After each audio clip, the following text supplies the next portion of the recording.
Hello दोस्तों, नमस्ते दोस्तों। आप सभी का हमारे चैनल हंसा क्लासेस में स्वागत है। तो दोस्तों, आज हम लेके आए हैं आपके लिए नंबर सिस्टम अर्थात संख्या पद्धति, जो कि मैथ से है। तो दोस्तों, इसको हम आपको 30 सेकंड में सॉल्व करना सिखाएंगे। यह सेशन दोस्तों आपका एसएससी, रेलवे, एनटीपीसी या फिर अदर कॉम्पिटिटिव एग्ज़ाम के लिए काफ़ी हेल्पफुल होगी। तो आइए दोस्तों, हम अपना क्लास शुरू करते हैं। तो दोस्तों, हम अपना क्लास शुरू करने से पहले कुछ बेसिक कॉन्सेप्ट है उसको हम जान लेते हैं कि किसको क्या कहते हैं। तो दोस्तों, ये जो प्राकृतिक संख्या होती है, जिसको हम नेचुरल नंबर बोलते हैं, वो दोस्तों 1 से शुरू होकर अनंत तक होती है। ठीक है दोस्तों, अर्थात 1 2 3 4 5 6 7 8 9 10 11 12 13 14 एकदम अनंत तक, अनगिनत तक। इसमें जीरो नहीं होता है। मतलब जिस वस्तु को या कोई भी चीज़ को जिसको हम लोग गिनती में प्रयोग करते हैं, उसको ही हम प्राकृत संख्या कहते हैं। ठीक है दोस्तों। अब नेक्स्ट जो हमारे पास है पूर्ण संख्या। इस पूर्ण संख्या में दोस्तों इसकी शुरुआत 0 से होती है और ये भी अनंत तक होती है। ठीक है। और उसके बाद दोस्तों अभाज्य संख्या। अभाज्य संख्या दोस्तों 2 3 5 7 11 13 19, उसके बाद जितना भी है वो सब अभाज्य संख्या होती है। अब अभाज्य संख्या हम किसे कहेंगे? अभाज्य संख्या वो होती है दोस्तों जो सिर्फ स्वयं से भाग जाता है या फिर 1 से भाग जाता है। इसके अलावा वह कोई भी दूसरी या तीसरी संख्या से भाग नहीं जाता है।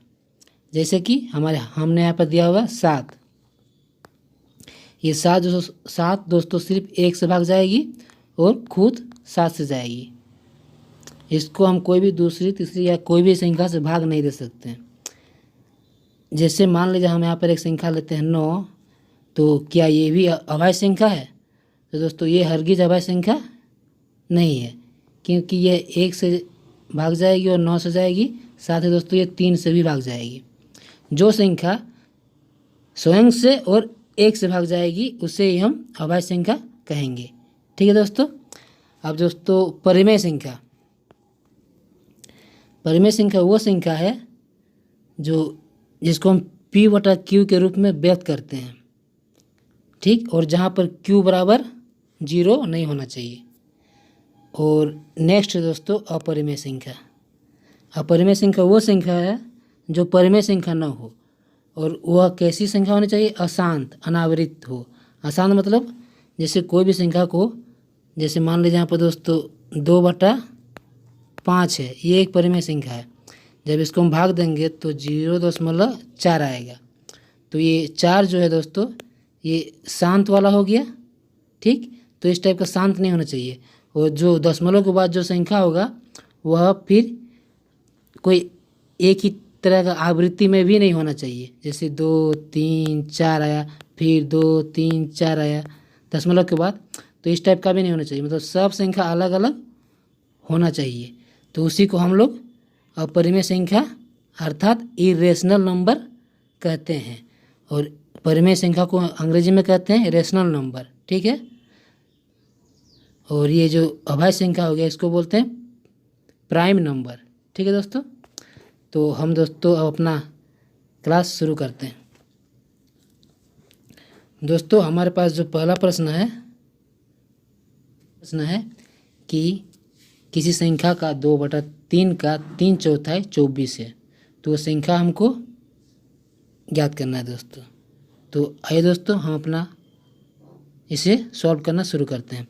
तो मान लीजिए दोस्तों वो संख्या है हमारा x है, इसका दोस्तों 2/3।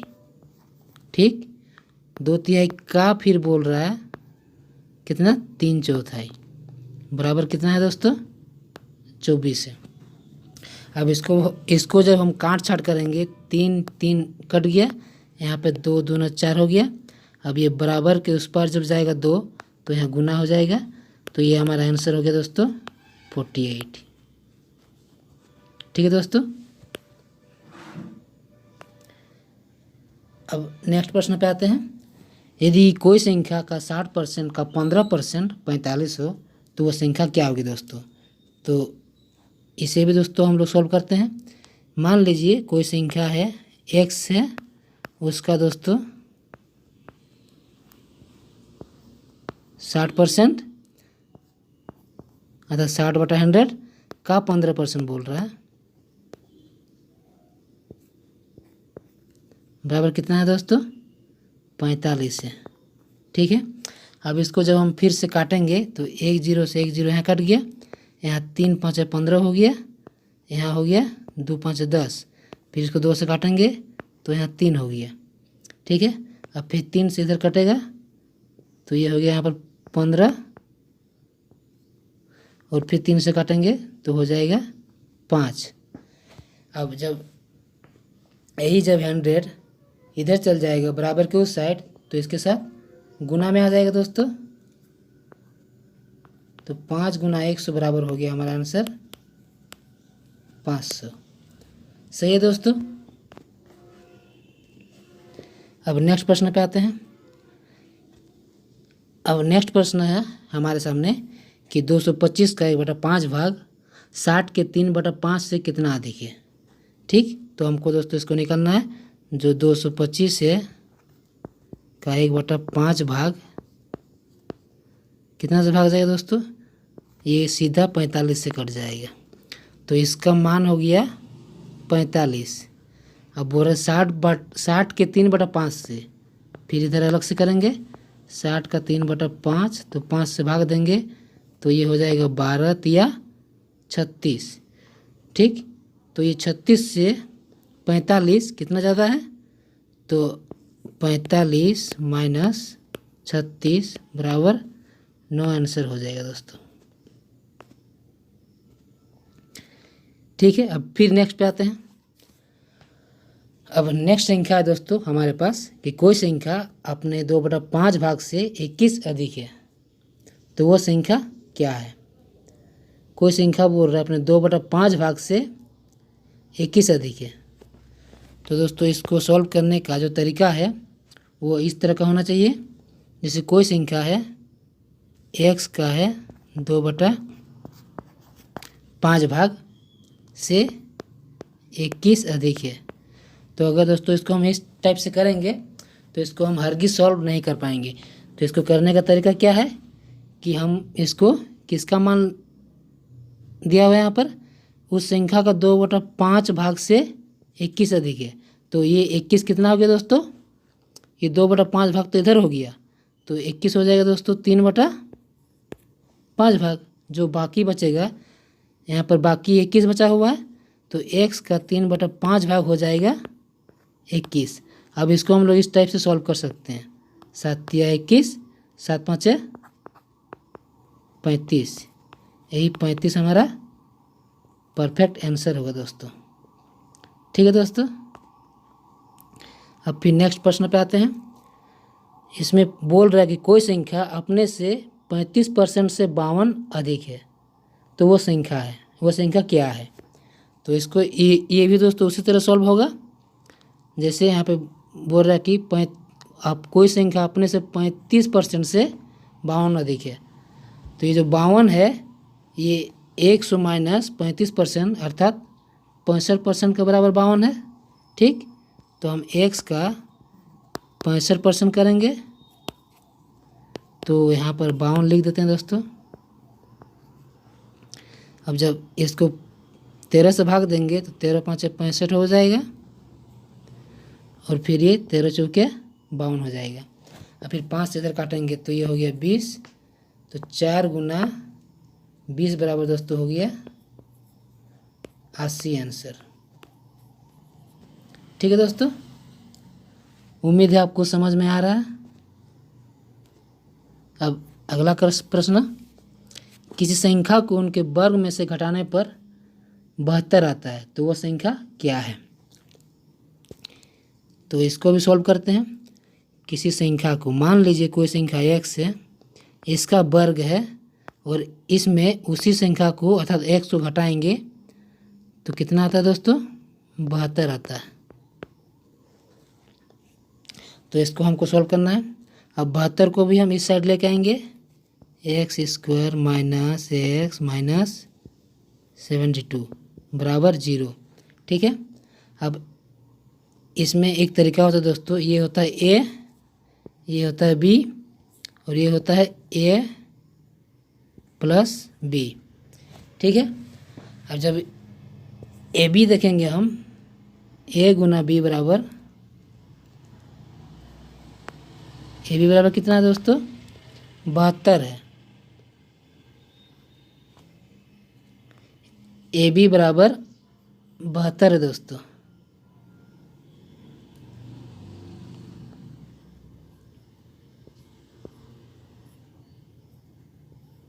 बहत्तर है। तो ऐसा कौन सा संख्या है जिसको हम गुना करेंगे तो वो 72 होगा, और उसको अगर जोड़ घटाव में बदलेंगे तो वो एक मान आएगा। तो दोस्तों वैसा एक ही संख्या है, वो है 9 और 8। जब इसको गुना करेंगे तो ये 72 होता है, और 9 में से 8 घटाएंगे तो 1 आता है, क्योंकि यहाँ पर सिंगल एक्स है अर्थात एक गो एक्स है, इसीलिए हमको इसका अंतर भी 1 होना चाहिए और गुना करेंगे तो 72 होना चाहिए। तो ठीक है। तो यहाँ पर क्या करेंगे, अब इसको अगर हम नेक्स्ट करते हैं तो दोस्तों इसको हमको मिटाना पड़ेगा, इसको करना पड़ेगा x square minus 9x plus 8x minus 72, यही होगा दोस्तों। अब जब इसको हम सॉल्व करेंगे, x को बाहर रखेंगे, x हम कॉमन ले लिए क्योंकि दोनों में है। अब इससे अगर भाग देंगे x इस वर्ग से x को, तो यहाँ सिंगल x बचेगा, यहाँ माइनस है माइनस होगा, फिर 9x को जब x से भाग देंगे तो यहाँ 9 बचेगा। ठीक है। और फिर प्लस हम 8 यहाँ पर कॉमन ले लेंगे, तो यहाँ पर फिर x बचा, 8x को 8 से भाग दिए, और फिर माइनस है, फिर 72 को जब हम 8 से भाग देंगे तो फिर 9 आया बराबर 0। अब दोस्तों हमारे पास जो आंसर हुआ x माइनस 9 एक समीकरण हुआ, और दूसरा समीकरण हुआ x प्लस 8। ठीक। तो अब यहाँ पर जब हम देखेंगे तो x का जो वैल्यू आता है दोस्तों, एक आता है -8, एक आता है 9। ठीक है। तो ये -8 तो दोस्तों नहीं होगा, हमको यही 9 ही हमारा आंसर होगा। अगर इसको हम जांच करके भी देखेंगे तो भी हो सकता है, जैसे 9 9 81 माइनस 9 बराबर 72 होता है दोस्तों। ठीक है दोस्तों। अब नेक्स्ट प्रश्न पे आते हैं। अब अगला प्रश्न है दोस्तों हमारे पास कि किसी संख्या को 25 से गुना करना था, लेकिन 52 से गुना कर दिया गया तो 324 अधिक उत्तर आया। बताइए किस संख्या से गुना करना था। तो दोस्तों हमको इस प्रश्न को अच्छी तरह से समझना बहुत ज़रूरी है। यहाँ पर हमको कह रहा है कि उसको 25 से गुना करना था, लेकिन हमने कितना से गुना कर दिया? 52 से गुना कर दिया। तो हमने इसको कितना ज़्यादा नंबर अधिक से गुना कर दिया? 27 से गुना कर दिया, 27 ज़्यादा से। तो हमारा जो उत्तर कितना अधिक आया? 324 आया। तो यही दोस्तों 324 को हम ऊपर रखेंगे और ये 27 से भाग दे देंगे तो हमारा आंसर सिंपल तरीके में आ जाएगा। 27 का 27 हुआ दोस्तों, 5 यहाँ पर बच गया, और 27 दूना 54। तो दोस्तों यही हमारा 12 आंसर हुआ। ये बहुत इजी था दोस्तों, उम्मीद है आपको समझ में आ गया होगा। अब अगला प्रश्न पे आते हैं। तो दोस्तों हमारे पास अगला प्रश्न है कि दो संख्याओं का जोड़ 100 है और दोनों संख्याओं का अंतर 37 है, तो उसके वर्गों का अंतर क्या होगा दोस्तों। तो दोस्तों इसका एक सिंपल तरीका है कि दो संख्याओं का योग, यहाँ पर हम आपको थोड़ा बेसिक से भी बताते हैं, x प्लस वाई। मान लीजिए एक संख्या x है, दूसरी संख्या y है, तो दोनों का जोड़ हो गया 100 और दोनों का अंतर हो गया 37। ठीक है। अब उनके वर्गों का अंतर क्या होगा। तो वर्गों का अंतर क्या होता है दोस्तों? X square minus Y square. ठीक। ये पहला संख्या उसका स्क्वायर माइनस दूसरा संख्या का स्क्वायर, इसका अंतर पूछ रहा है, तो इसका वही आंसर होगा। अब जैसे इसको हम गुना करेंगे, ये मान लीजिए a है, ये b है, a है b है, तो a plus b a minus b को गुना करने से क्या होता है दोस्तों, ए स्क्वायर माइनस बी स्क्वायर होता है, या फिर एक्स स्क्वायर माइनस वाई का स्क्वायर। तो जब तो और इधर भी गुना हो जाएगा ये दोनों, तो हमारे आंसर जो हो जाएगा पूरा 37। दोस्तों उम्मीद है आपको ये प्रश्न भी समझ में आ गया होगा। अब दोस्तों हम अगला प्रश्न पे आते हैं। तो दोस्तों अब हमारा क्लास यहीं पे ख़त्म होता है। Thanks for watching my video. और दोस्तों अगर ये वीडियो आपको अच्छा लगे तो इसे लाइक करें दोस्तों, और सब्सक्राइब करें। और अगर आप हमारे चैनल में नए हो तो बेल आइकन को भी ज़रूर प्रेस करें, ताकि हमारी हर वीडियो का नोटिफिकेशन सबसे पहले आपको मिले और आप हमारे वीडियो से कुछ न कुछ सीखते रहे दोस्तों।